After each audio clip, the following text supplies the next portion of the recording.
Hi everyone, it's David Figueroa here with the Cerebral Palsy and Fitness Podcast. I'm here with Ollie. He has his own YouTube channel. He is a dog lover, and I also believe that you are a gamer. Is that correct? Yes, it is. I like the game. Yeah. Awesome, awesome. And today we're going to discuss one of our topics will be mental health and how it's impacted I guess each of us personally in a way in our society, and we'll go from there. And I hope this episode will be filled with laughs, with expertise and just all around fun and educational. So welcome, Ollie. Hey, David. Thank you so much for having me today. I'm really happy to be here. Thank you. Thank you, man. I guess to start, when did you begin doing YouTube? I started my channel in February of 2022. I was kind of bored. I just wanted to start making videos talking about things that were important to me. And yeah, it's been fun so far.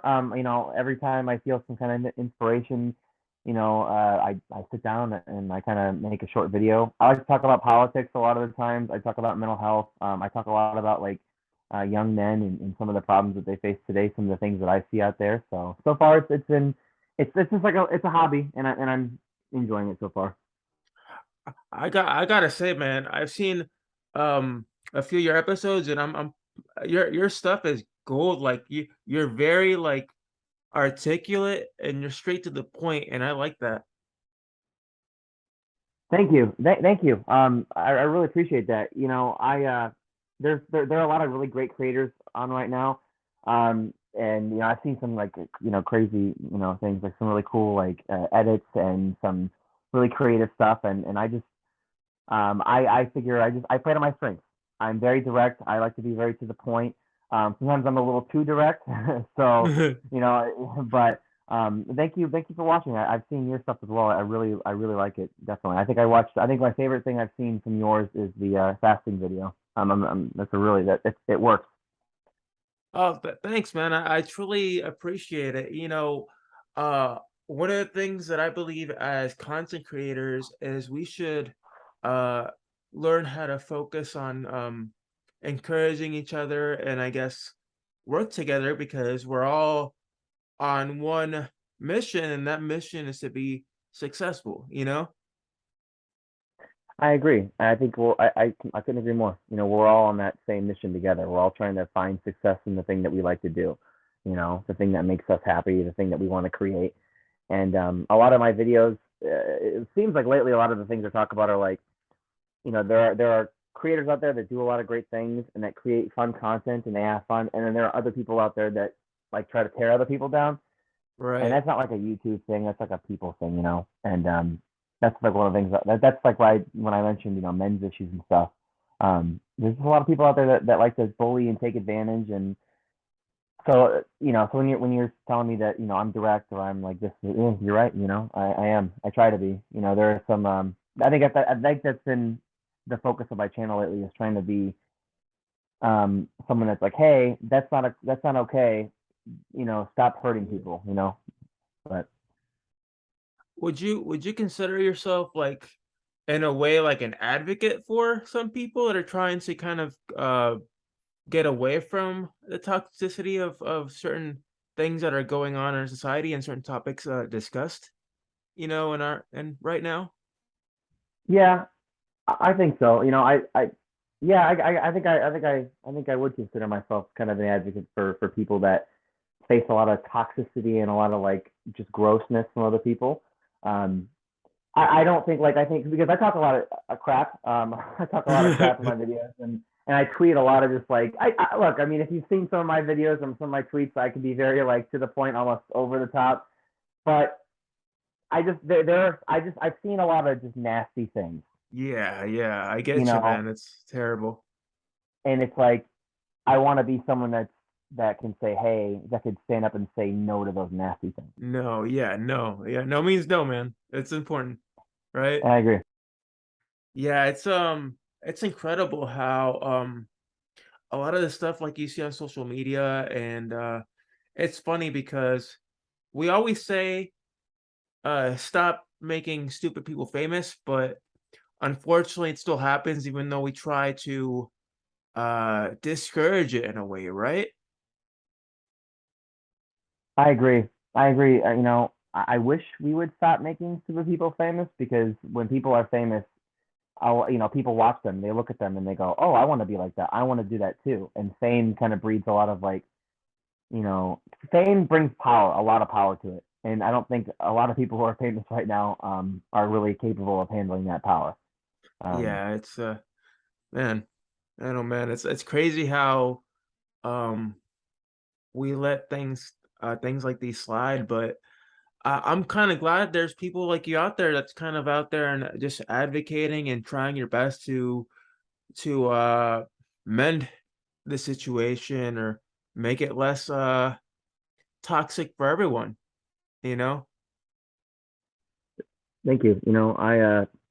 I just, we're all here together.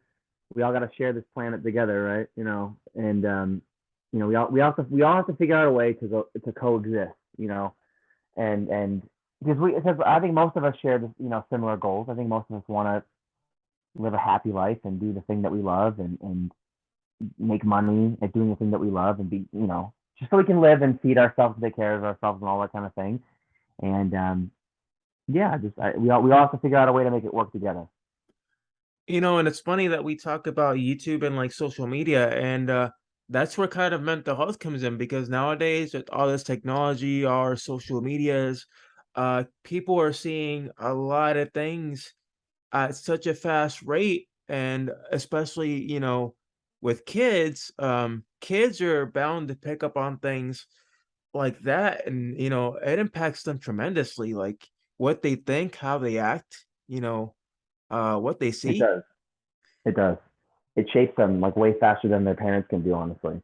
You know, it does. Kids are often like nowadays with all, like you said, like with all the social media and all the things that they see, they're exposed to like everything everywhere at once.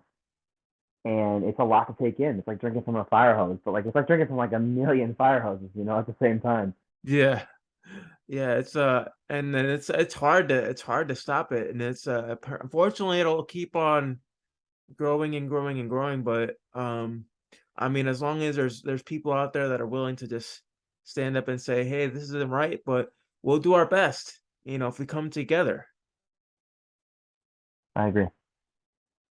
Like, I live with a disability I've lived with a disability my whole life, and I always, was very self-conscious of it, and I never, um really talked about it. So I was really an adult, because I was worried about what people would say, how people would react, people would look at me. And I thought to myself, you know what? Who cares, right? Who cares if you look different? Who cares if you act a certain way? I really like that. I really think that's, it shows how strong you are. Um, because a lot of people couldn't, do that. They couldn't stand up every morning and face that kind of world because there are just people out there that don't care or that um, see people who are different as other, and it takes an incredible amount of strength to do that. Um, have you come across a lot of people that are just that don't accept you? Have you dealt with that a lot? Oh yeah, ever since I was a kid and still as an adult, I do get some occasional, stares and of course people will say things, but honestly, I've learned to have when it comes to that two different personalities. So I have the one where I talk to kids, I kind of explain to them, "Hey, I got this, but it's okay." And there's kids that might go up to me and they'll grab my cane, they'll ask me about my cane, and I'm like, "This helps me walk." And I ask them, "Do you want to try and see how I walk and maybe experience a little bit?" And so they're like, "Yeah," and they'll walk around for a few seconds. Some of them are like, "Man, this is really hard," and then I got some of them that are like, "Man, this is really cool." Like, how did you get this? And then they're cool with me. So, and when it comes to adults, however, they'll, like, try to shield their kid, they'll try to hide them, they'll try to, like, not, ask, like, questions, or they'll be very ignorant, and it's like, "Excuse me, but I'm fine. I can explain to you what I have, but if you're gonna act all ignorant, then that's you. That's just you looking horrible, you know? Yeah, I couldn't agree more. That I don't understand that. Kids are always like way more just understanding of everything. You know, I don't know what happens. Like I don't know where the age is. Like when a kid stops being a kid and then just becomes an adult, and then they're like, no, my brain is shut off forever. No more new ideas. No more seeing new things. No, kids are amazing that way, and I think it's really incredible that you take the time to actually talk with them and like teach them because in my opinion, some of these parents just they kind of just gave up with their kids, especially these younger parents. Instead of actually teaching them how to function in society and how to be compassionate and how to treat all people according to their character, a lot of these parents just like give them an iPad, and say, okay, this is this is gonna raise you while mom and I are working, that kind of thing. Um, but that's just my opinion. Yeah, like it's baffles me because I've worked with kids for years, and I've met parents that are horrible, and then I meet their kid, and I'm like, damn, like, how is your parent so shit, but you act really like friendly and cordial towards people, towards other peers, and towards me and everybody else. I'm like, and then I feel terrible for the kid because the kid lives in an environment that's so toxic, yet when they're at school, it's all wonderful for them, and they're wonderful to other people. I agree. Sometimes for these kids, like school and like their activities and stuff, or like after school activities, it's like an escape from just all that negativity and toxicity. Um, that I can't. That's difficult. Because like you have, forgive me if I'm being, if I'm being too direct or anything, but you have Yeah, CP, but you're not like, yeah, but there's nothing wrong with you. Like you're not a bad person. You're not different, and if you know what exactly. I'm, you know what I mean. So it's like it's weird. I don't get people who are like kids are mostly always innocent, They're open minded, they're silly, having fun. But then when they're back at home in these toxic environments, it's like they forget all that, you know? And it's challenging. Yeah, it's challenging, but I'm kind of glad that I'm there to kind of advocate for that and to be a face and to be kind of like a safe haven for those that need it. I think that takes way more patience than I have. I do not have patience to teach kids, so I'm kind of like yeah, I'm kind of in awe, honestly, because I like kids, I do. I coach, youth sports, um, but it's different when you're out, it's different. I don't know if I have the patience to sit down and like handle kids like that. Yeah, I used to before I did youth advocacy, I used to be I served in this program for the city I live in, AmeriCorps. They actually I was a team lead for about 3 years, served locally, and I used to manage a staff of about 4 or 5 members. And trust me when I say this, but working with adults is probably the worst thing ever because they act worse than the kids sometimes. Really, no way. I mean, yeah, what was that like? Oh, it was interesting because of course I don't know if you know what AmeriCorps is, but there's federal, state, local, and national, which is like people travel to help in disaster areas, across the globe.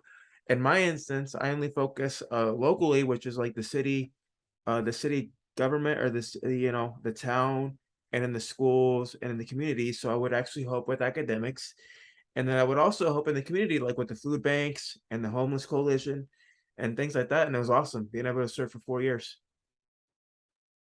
Wow, that's incredible. What was your favorite part of that experience? I would say working with the kids for the most part, seeing them, really succeed and flourish in the classroom. What subject you said you like helped like teach certain subjects and everything. What did you teach? So it was mostly reading, language arts. Awesome, that's awesome. Yeah, I'm good at that, but when it comes to math, no, forget it. Yeah, I don't think math is most kids' favorite subject anyway. I don't remember all my cool teachers. I think were all like reading teachers, English teachers. all the art teachers. I don't remember having any cool math teachers. Yeah, it's one of those things, you know, and then you always have that one teacher you're like always look up to that you still kind of remember fondly to this day. Like mine was my science teacher back in high school. Like he was cool. Do you still keep in touch with her? Oh, with him, I still keep in touch with him. He was a guy. Oh, sorry. Yeah, it's okay.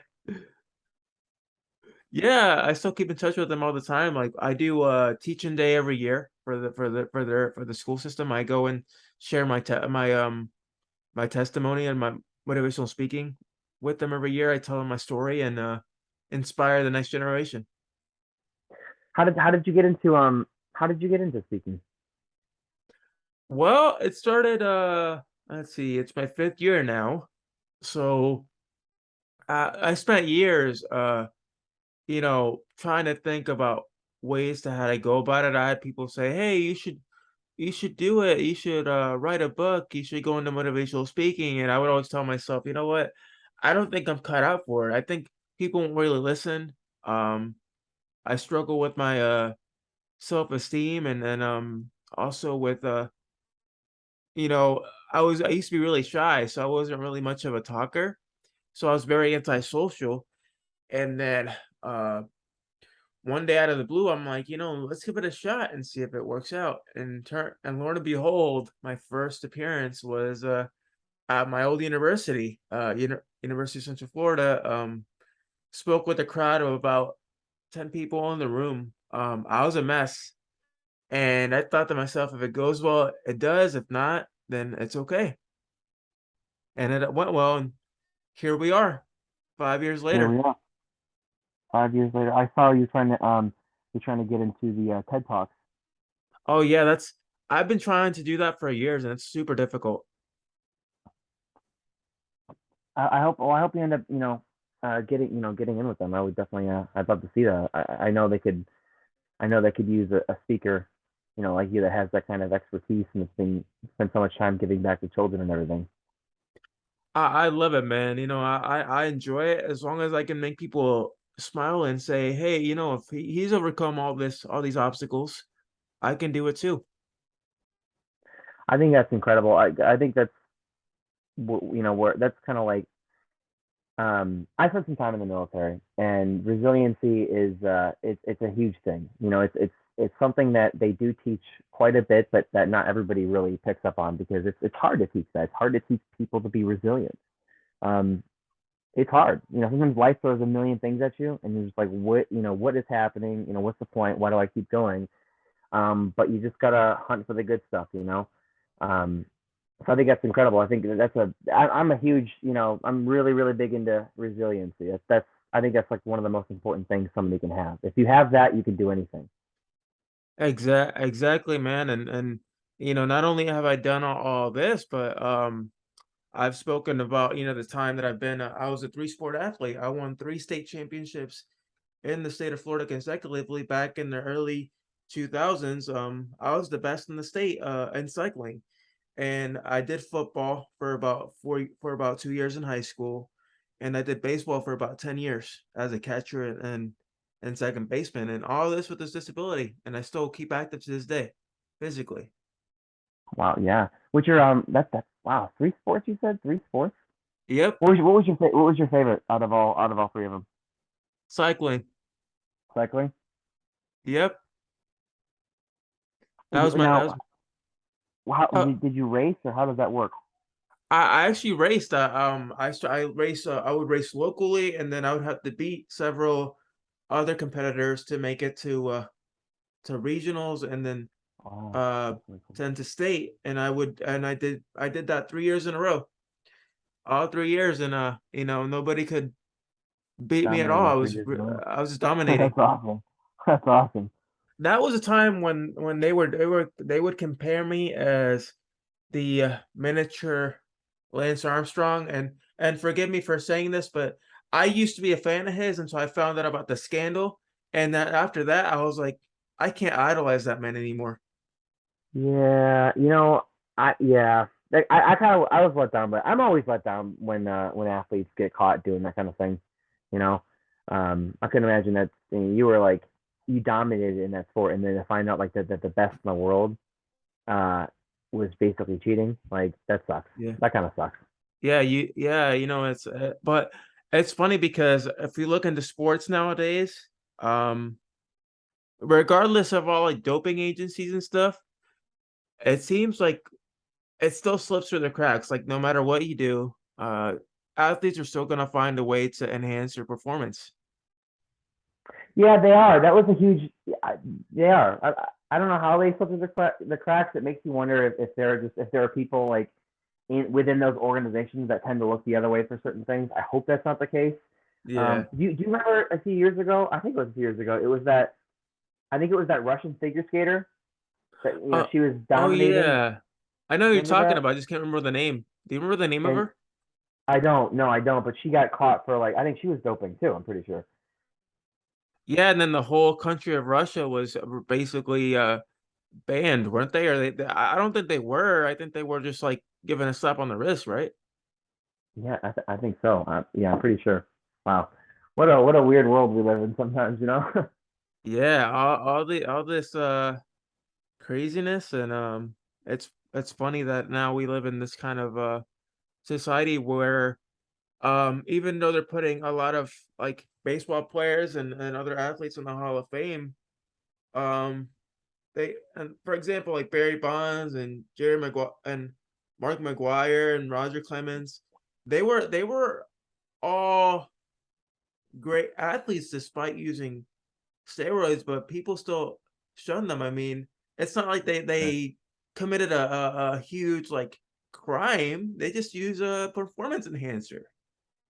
I mean, without those performance enhancers, they're still the best in the world. Like there are still like they still made it, to play professionally because they're just better. They're better players.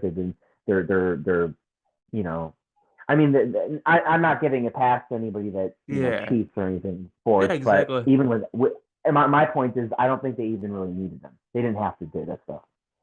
They were already the best.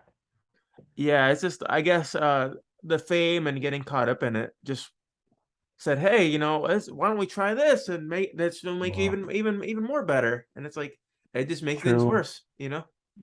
That kind of yeah. You're like you said. Yep, the money, the fame. Hey, try this thing, do this, and before you know it, decades go by and they've done all sorts of crazy stuff.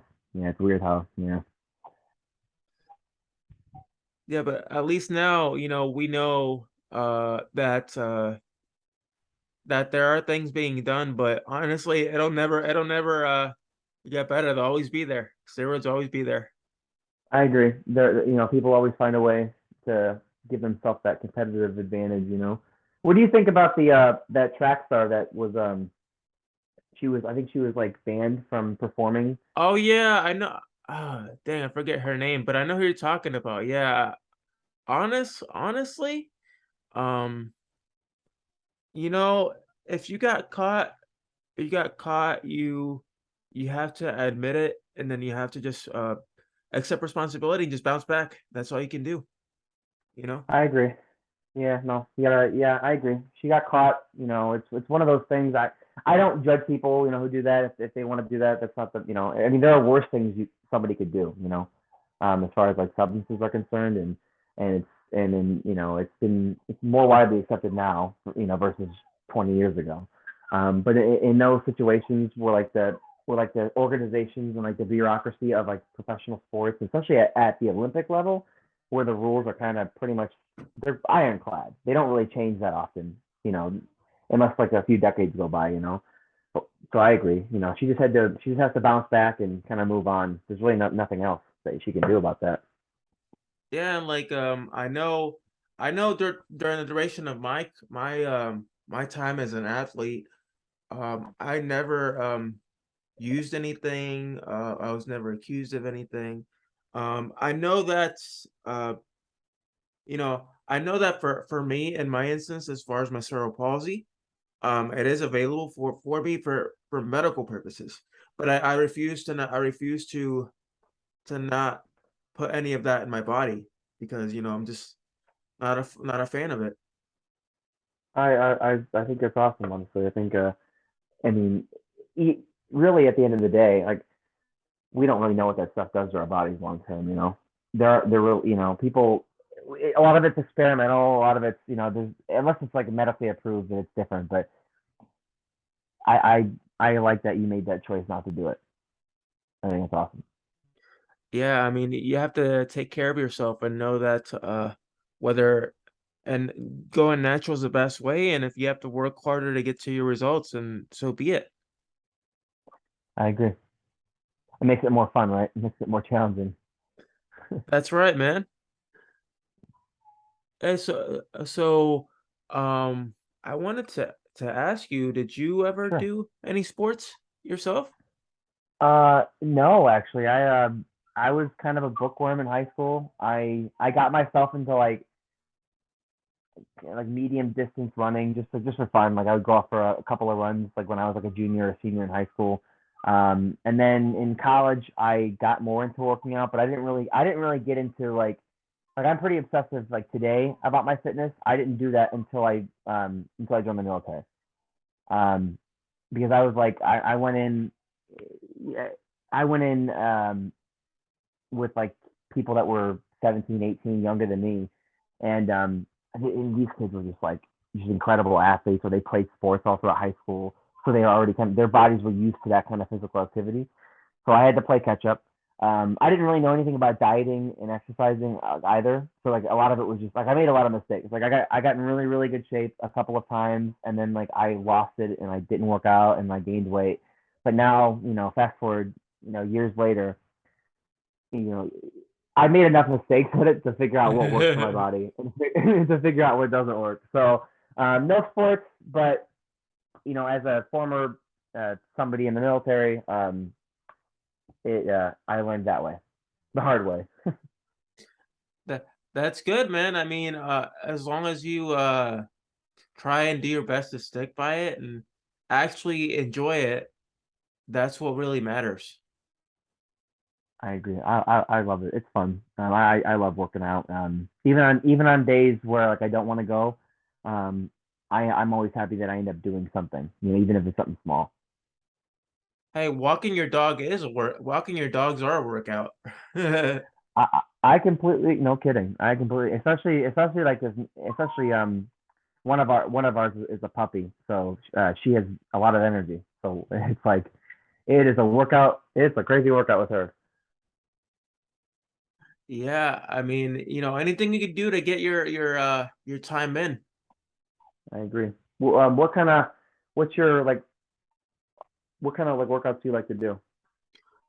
I usually I like to run in the mornings usually, and I do a lot of resistance band training. I work on push-ups. Mostly all my workouts are body weight, so I don't really use any machines. Body weight stuff's the best, honestly. That really is. Because machines are I do when it comes to machines, I just do maybe when I go do the bench press, then I'll have somebody behind me and I'll do the bench press and I do about 120, 130 pounds. Okay.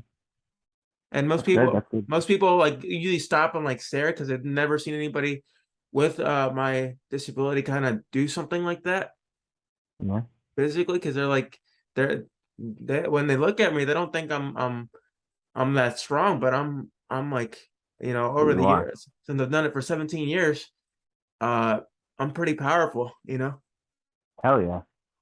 Hell yeah. Is it weird like when people stare, or do you kind of like showing off? It's weird, and sometimes I'll be like, I'll say hey, and I'll invite them over because 'cause they'll have questions, and I've had people stop me in the middle of my workout just for a picture or an autograph. Wow. Okay. Oh, really? Literally, Wow. like, yeah, like they've seen my channel or if they listen to my podcast, and they're like, "Man, we love your stuff, and That's can we awesome, take a actually. picture?" Yeah, because That's they that's reckon really cool.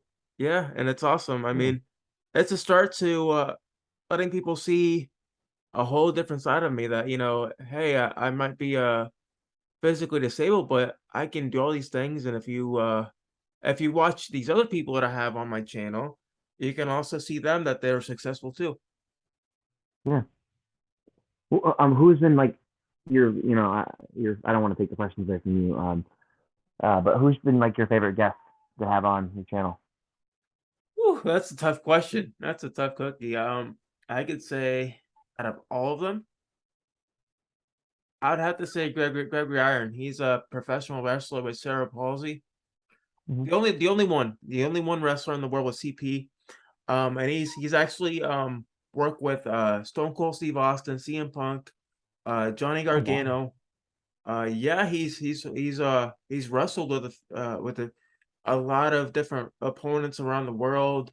He's had tryouts at WWE, Impact Wrestling. And Oh, that actually happened on my 30th I think on my 30th birthday. A friend of mine had a cameo made from him. He sent it to me and he said, "Hey man, I heard about your podcast and I want to be on your show." And on the same day of my birthday, I got to interview him. wow, that's awesome. And that was a pretty surreal experience. That's incredible. On your birthday too? On my birthday too. That's a great birthday present. That's an awesome birthday present. That's really cool. Yeah, and that really helped as far as getting not just myself out there, but his story out there. And also we've been able to collaborate on several conferences because we've spoken at several conferences virtually, and we've done several events together. So now we're good buddies. That's awesome. Hell yeah. What kind of what kind of conferences? I've done some on adaptive fitness. So I did one 2 years ago, just talking about how I do my workout routine, how fitness changed my life, and talked a little bit about what CP I have and a bit about my journey. And Okay. then I did one on the Spina Bifida Resource Network. And that one I actually did an entire workout, 30-minute workout routine with people in wheelchairs. And I got Oh to wow. teach them different workout techniques that they could do while sitting down. So that way they could stay fit. That's awesome. That's really cool. Yeah, man, it's a good feeling when you get to make a difference any way that you can. Yeah, no kidding. I'm sure that's a yeah. It's good that you're doing that. It really I think it really helps. Find purpose when you're out there helping people. And you're out there changing lives. That's I think that's kind of the goal with my channel. It's weird because like I started like I don't have like a fancy setup or anything. I just like I have my phone like my and I make my videos on my phone and I upload them. Like like I said, like when I feel inspired and I feel like I see something that I want to talk about, and I think that's kind of my goal. I'm a big believer in like making young men better and having them do better. And I think there's a huge problem with young men nowadays. And Yeah. I think there's a lot of isolation and there's a lot of anger. And I think social media doesn't help too. And I think that's one of my goals. As I basically want young men to do better because young men are a part of this world and they impact this world. And it's just it's tough because there's a lot of pressure. I think there's a lot of pressure to be a young man nowadays with all this exposure to everything that they see every day. It is because I know for a fact that I work with pretty much all boys, and I've had a few that will come out and tell me, "Hey, I struggle with I struggle with my anger." And this was just recently. Like I have two that struggle with anger, and then I had one that's like that won't admit it, and eventually he did, and I'm like, it's okay that you get help, but it's up to you to want help. I can't just I, get help for you. I completely agree. I couldn't agree more. I think wanting help is an amazing thing. It shows that that person's mature enough. They're trying to look inside. They want to grow, but at the end of the day, like they have to want to make those changes on their own. Because we're all here together, but we're all kind of doing our own journey at the same time. It's like a fine line. Yeah, like I've had a few that try to shield that cover themselves and they start crying, and I'm like, it's okay, man. You can cry in front of me. It's a part of life, and it's okay to show emotion. I know that depending on grew up in, the environment, there might be times where the male figure or the female figure might say, "Hey, it's not right to show emotion. You gotta be manly, you gotta be macho." Well, in my case, that's not how kids deal with emotion. You gotta let them, you know, process it and let it out.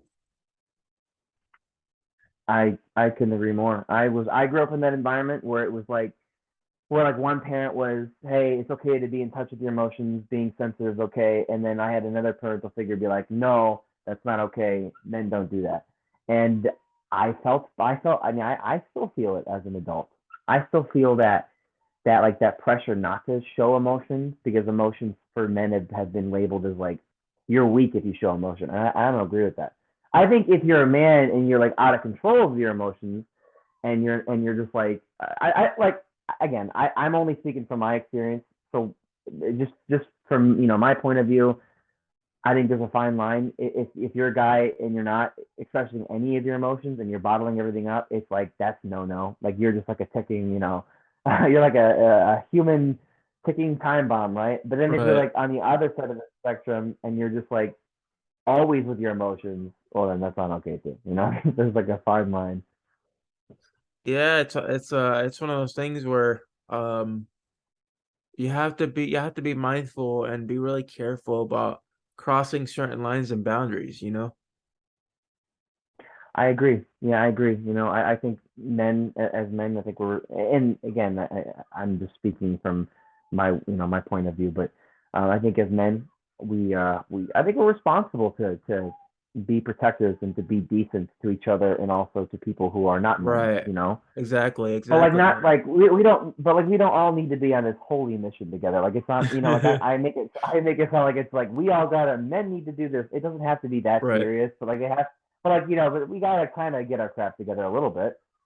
I mean, what you're saying it from different perspectives, that things that we could kind of come together in a sense, several I guess different topics or different things that we could probably find in common is where we can get together, in a sense. I completely agree. We finding common ground, finding the things that we share Exactly. and then building communities off of that. Because all of us, like you and me, right? You have strengths that I don't have and I have strengths that you don't have. And that's what makes Yes. people coming together so great because we can like as people, as a community, we can fill the gaps in with each other. And that's how we create stronger communities. And the thing is, what I try to teach my boys is criticism is not all bad. What makes it bad is if they just feed you negativity all the time. But if you listen and say, stop and think for a minute, wait a minute, he's trying to give me ideas to help better myself. It's not bad now. It's not bad to try it. However, I don't push anything on anybody. I'm like, if you want to try it, try it. If not, that's okay. It's whatever you do to feel comfortable. I agree. I agree with that. Criticism isn't a bad thing. Um, I think I think maybe I don't know, maybe this current generation, like this younger generation, is a little bit worse at taking criticism than maybe we were when we were kids and we were younger. But no, criticism is not a bad thing. I mean, if you're trying to help somebody and you're saying, "Hey, you're doing this thing and it's working," but then there's this other thing that's not working. Let's try to focus on that. That's how we learn together. Um, yeah, Right. I completely agree. You know what? But it's the fact that we're here today and both of us are trying to make a difference as well as possible. That's what makes the journey and our time worth it. I agree. Lately I've been thinking a lot about. So lately I've been thinking a lot about. None of us make it out of this alive, right? At the end of the day, we at some point a lot of us just like wake up, we're like we're here doing our thing, and at some point we don't make it out alive. And if you can, if you have something that you like to do, that you love talking about, that you like to share with other people, um, go for it. I think I didn't do that for a long time, and I just started doing that, and it feels like a game changer. It feels like a new life, um, because otherwise, like, what's the point? What's the point? Not to Yeah, get too dark or anything. exactly, man. And you just gotta keep at it. And I know you're gonna get some naysayers, you're gonna get some heat, you'll get some positivity. But at the end of the day, as long as you enjoy it and there's people around you that support you, that's what matters. I agree. That's a huge thing too. Having people that support you. That's I tried for a long time to do the whole like lone wolf thing, and that does not work. Don't do the lone wolf thing. That's not a good Yeah, idea. yeah, I could agree with you more on that. It's tough being a lone wolf. It's better to have support around you any way that you can. So Ollie, to kind of shift, have you seen Black Adam yet? What do you think about it? I haven't seen it yet. I'm looking forward to it. I'm really, really excited. I love all those movies. Like I'm a huge comic book like movie fan, so I'm looking forward to it. Have you seen it? I haven't seen it, but I've seen like reviews and people are kind of mixed about it. And I'm like, until I see it, I'm not gonna go by what people say, you know? Yeah, I'm the same way. I don't want them to spoil it or like to give me some expectation. Until I see it, that's then I'll be able to form my own opinion on it. And it's funny because I heard the director of the movie is like upset because The Rock leaked like some stuff about it. Really? Oh, Yeah, huh. yeah.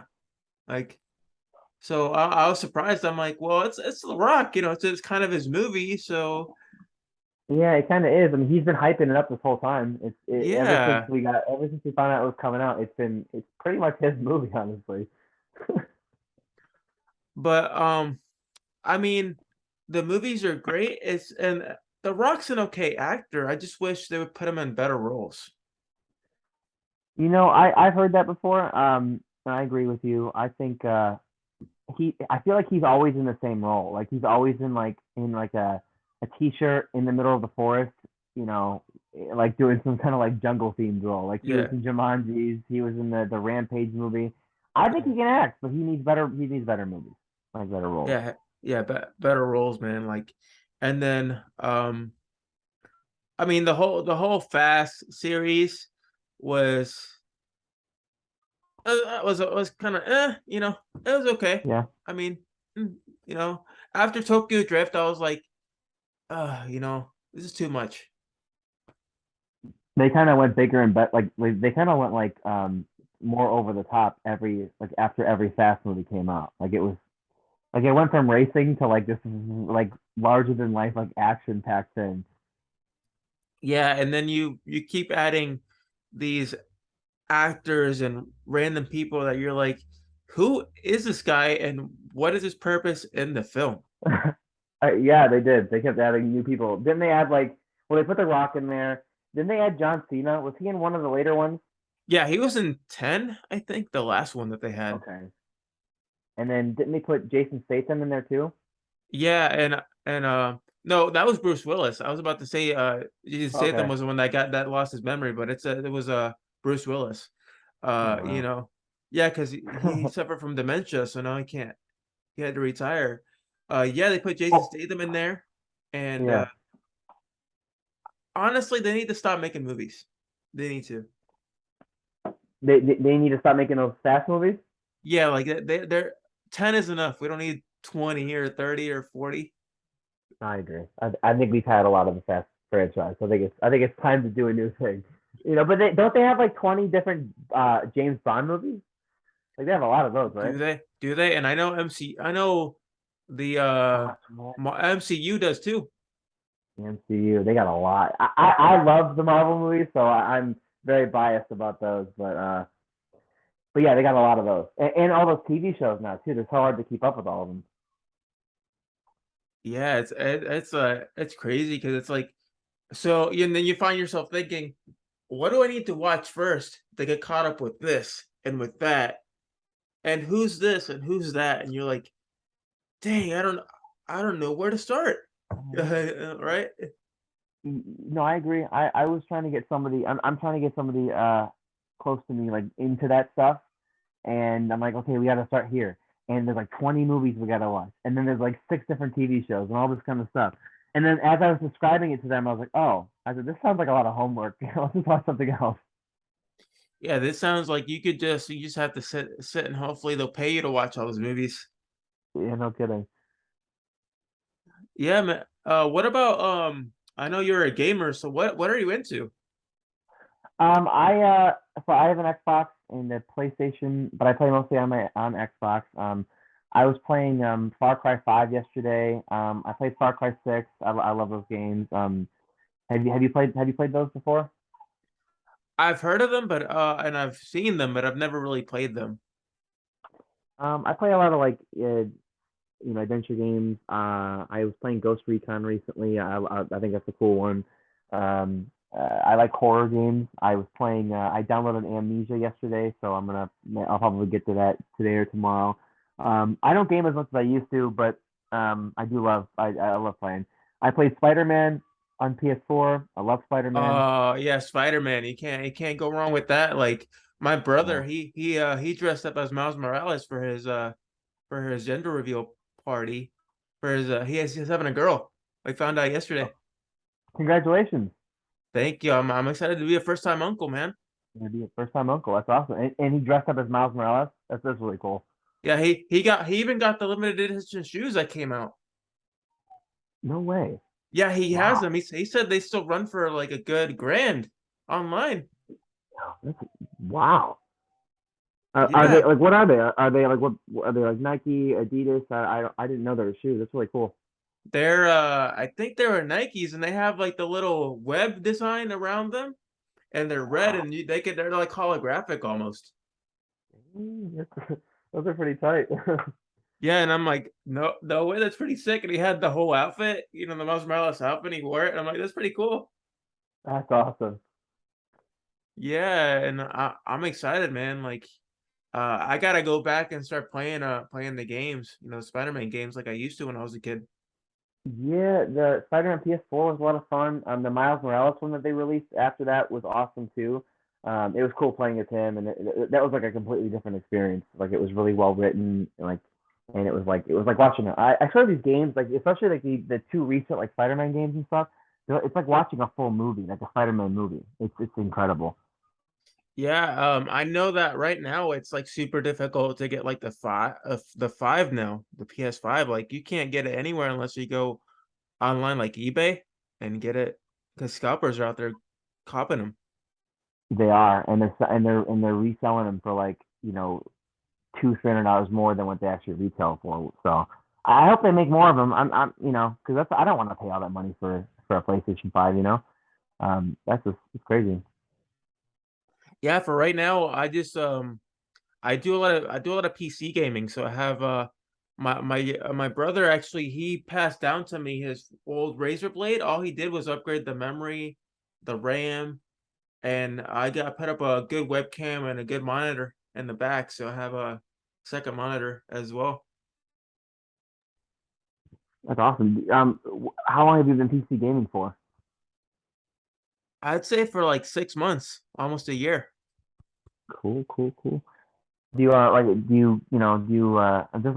many awesome games on Steam that I don't get access to because I don't PC game as much. But do you have Steam and everything? Have I been on what? Have you been on Steam? There's a lot of really cool Oh PC yeah, games yeah, there. yeah, yeah. I have been on Steam. Like right now I was just playing Lost Ark, which my brother recommended. That's a really good RPG game. It's really cool. What is that one about?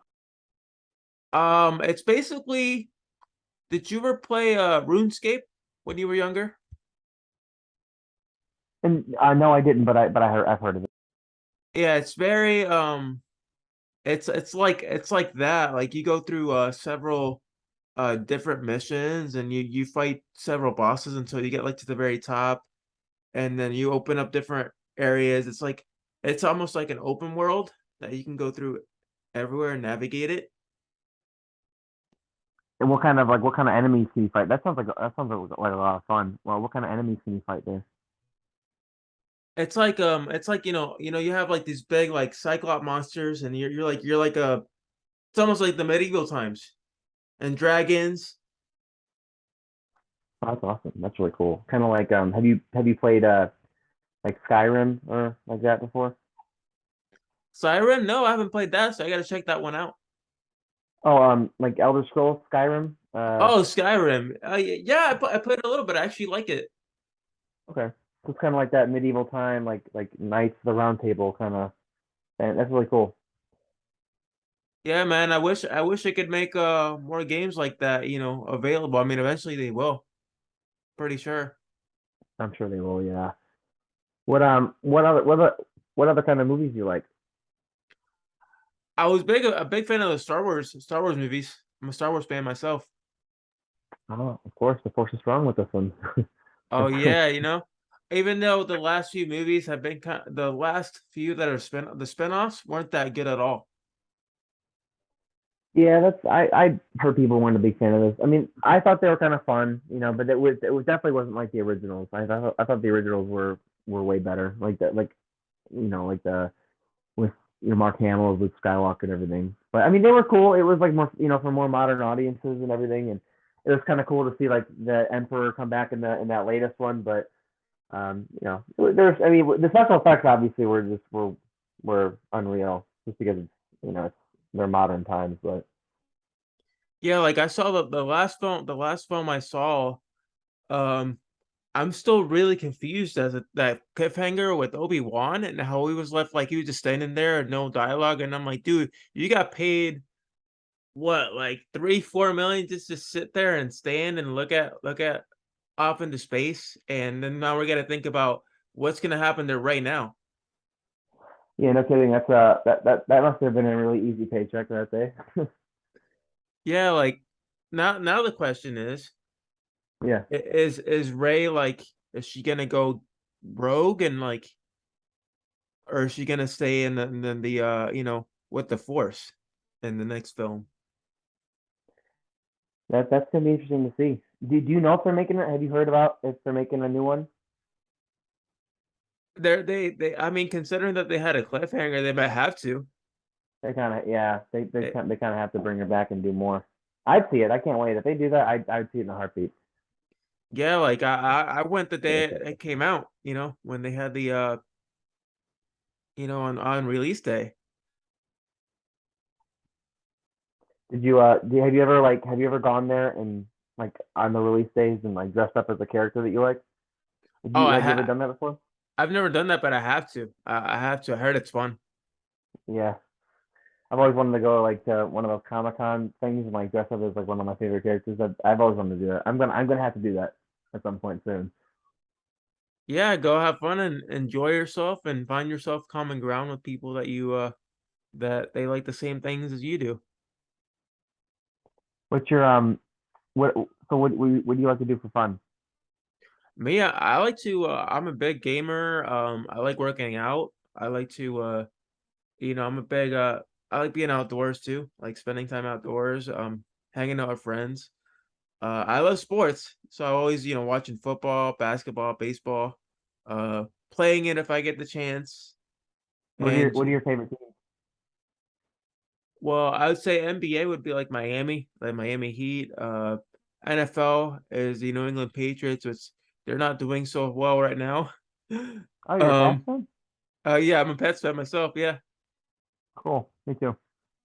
Me yeah, too. yeah, they're not doing so good right now. They're doing No, horrible. they're not.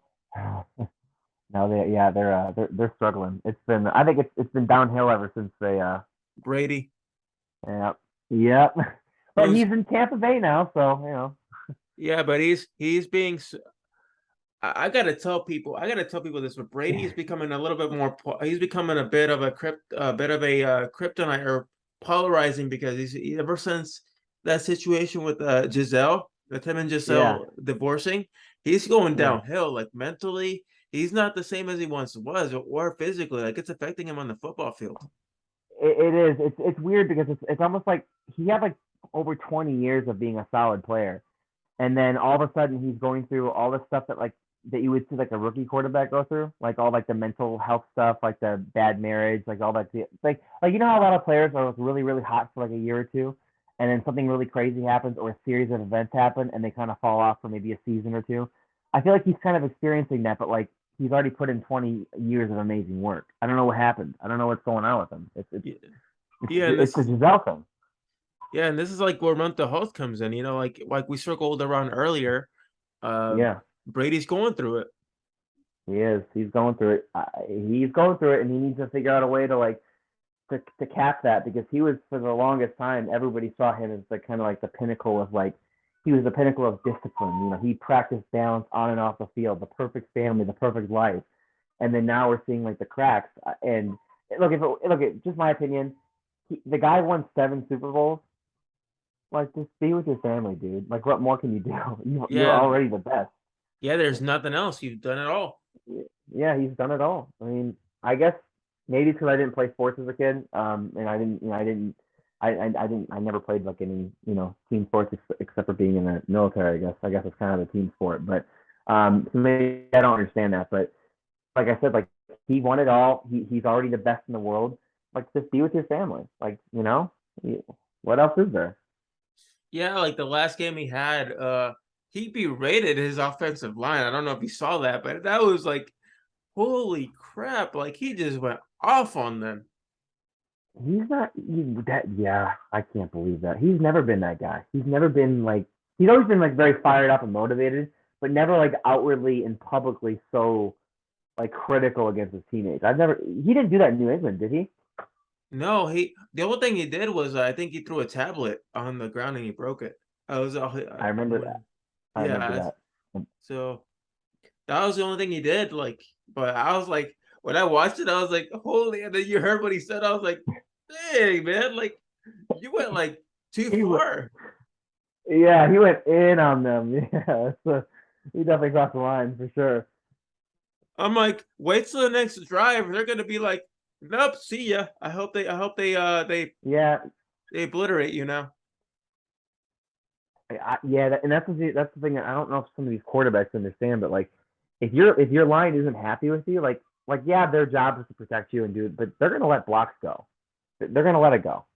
If your line's not happy with you, you're gonna get like some defenders coming in the backfield because you pissed off your offensive line. Like, you gotta, if you're gonna piss off anybody on the team, just piss off your free safety, piss off anybody in the defense as a quarterback, but not your own guys, not your own line. Now here's the difference between Tampa Bay and I'm gonna bring in Miami. Yeah. So Miami, for example, Okay. Tua got concussed not once but twice, and they did fire the outside doctor that was in charge of evaluating Tua. But damn it, man! Like your offensive line protected you, but and then you're coming in for the game the week after you got concussed. But damn it, as the offensive line, you should have stood up for him and said he cannot play in this game. He cannot play in this game. I He agree. still needs to be out I completely agree. He, he, because he could he could be seriously injured. yeah, Yeah. he they're saying he should retire, but he's not going. I don't think he's going to. Some of these players, they don't have the advocates they need. Like, some of these guys get really hurt and really banged up, and the organization wants so hard to win. They want so hard to keep playing. They don't have advocates in the field. They don't. I mean, it's like these boxers that continue to fight, but they don't like. But they're not necessarily the one that's making that decision. It's their managers. It's the people in their organization. But it's risky. I don't think some of these players have enough protections. You know, Because the organization wants to do something. They want to bleed every ounce of talent they can out of them before it's too late. yeah, like now, especially with Tua and the discussion with CTE, and CTE is a major Yeah. concern right now with the hits and the injuries Mm-hmm. and my thing with Tua is I feel like it's gonna end up being like Junior Seau, where Junior Seau had so many hits to his head, eventually he committed suicide Yeah. and he killed himself. That broke my heart. That was tough. That was tough. He put in a lot of good years for Miami, and obviously he I think he had a season or two with New England, but he was a legend. He really was. And then to have it end so tragically like that, it's awful. And that's why I always say, whether you're on the football field or you're a regular citizen in society, it's if you see something wrong with somebody mentally, um, I feel like it's your responsibility to come out and say, "Hey, I know you may not want me to advocate for you, but for the sake of how I feel and I feel like you need to be protected, I want to help you and I agree. I'll find resources for you." You know? I agree. I agree. We need more people that are at least exposed to that, or that are trained to that, and that want to be able to do that. Because you know, some people. I mean, we need more people that are willing to do that for each other. I feel like sometimes in our culture, like as Americans specifically, it's kind of everybody out for themselves. Like once I have mine, you know, everyone else can just leave me alone. Like it's a very much like we are very as Americans. It's me, my, Yeah. and I think it's bad long term. I think it's driving us apart as a community. We need more people to be like, hey, are you okay? You know, you need to talk to someone. I got this resource. Do you want to? Are you good? We need more of that. For sure, man, and, like I said, I've enjoyed our conversation today. Like, Oh, really, thank we you. talked all about different things and, different topics, and I feel like it went really well. I do too. I thank you so much for having me on. I had a great time learning with you and talking with you and talking trash about Tom Brady. I'm kidding. No, but it was fun. Yeah. It was fun. It was fun.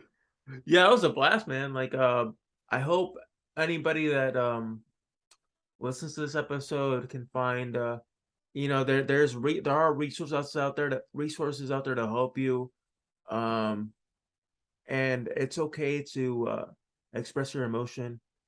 Um, I agree. we just have to come together and help each other.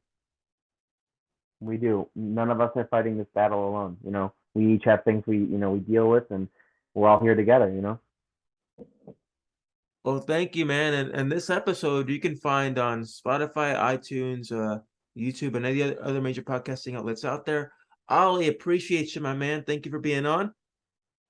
Thank you, David. Thanks for having me on. And I guess I'll talk to you on Twitter. Or I'll just keep in touch. Okay. Definitely. And guys, until next time.